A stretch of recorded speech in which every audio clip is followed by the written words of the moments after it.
Welcome to this short Volleyball New Zealand video on the rule of reaching. Reaching is not covered by one single rule in the rulebook, but we can start by looking at the easiest applicable rule, which is when playing the ball, each team must play within its own playing area and space. Let's look at some examples. As you can see here, the setter is jumping above the net, and part of the ball that he is touching is on the opponent's side of the court. It's in the opponent's space, so this is a reaching fault. Another common example with the setter is when the ball is overpassed and the setter one hand sets the ball to the middle like this.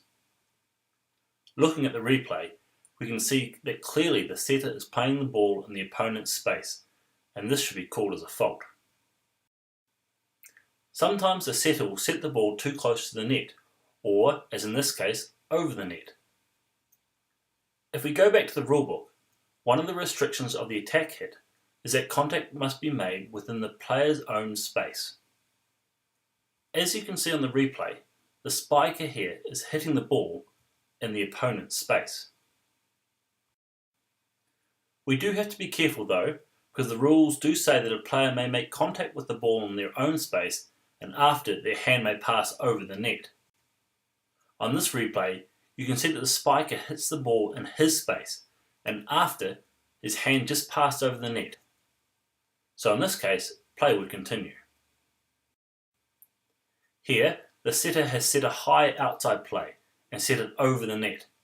The spiker reaches over and is contacting the ball on the opponent's side, which again is a fault. Let's talk about blocking. In the rulebook, it says a player may block beyond the net, provided that this action does not interfere with the opponent's play. Let's look at an example. The setter is going up to play the ball, and the blocker has reached over the net into the setter's space and interfered, so this is a reaching fault. Here's an example from an actual game.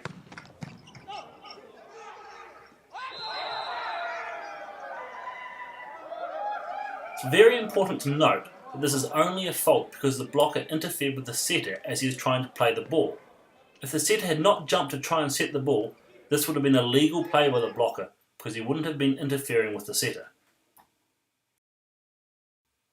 We should quickly cover the hand signal because it's often confused with the attack hit fault. The reaching fault on the left is the arm horizontal above the net. You use the arm on the side of the court of the team which committed the fault. The attack fault on the right is similar. It ends with the arm horizontal above the net, but starts vertically. Again, you use the arm on the side of the court of the team which committed the fault. Finally, as is the same for any of the rules in volleyball, don't blow your whistle unless you are certain a fault has been committed. For example, was there a fault in this play? Looking at the replay, maybe the blocker is touching the ball in the setter's space. Maybe the setter is touching the net. In real life, we don't have the luxury of a slow motion replay. Remember, only whistle a fault if you are certain that one has occurred.